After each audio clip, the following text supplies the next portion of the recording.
कधी कधी एका छोट्याशा गोष्टीमुळे आपण खूप काही मिस करतो आणि आज माझ्यासोबतही अगदी तसंच झालं. रविवारी मटण आणलेलं होतं, तेच आज बनवायला घेतलं.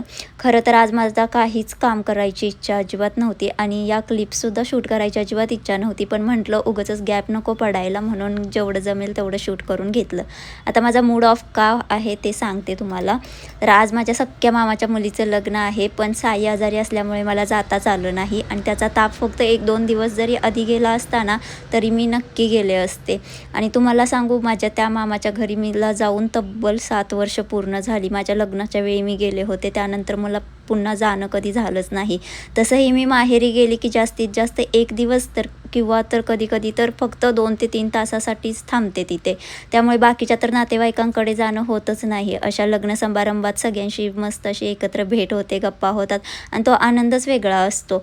मी तर आठवडाभर आधीच ठरवलं होतं की लग्नाला जायचंच. खूप एक्सायटेडसुद्धा होते. बऱ्याच जणांचे कॉल आणि मेसेजेससुद्धा आले होते, लग्नाला ये म्हणून वगैरे. मलाही सगळ्यांना भेटायची खूप इच्छा होती, पण हे फक्त इच्छेपुरतंच राहिलं. म्हणून आज माझा पूर्ण दिवस असा उदास, बोर आणि एकदम मनाला हुरहुर लावणारा गेला. तर चला भेटूया नेक्स्ट व्लॉगमध्ये. तोपर्यंत बाय बाय.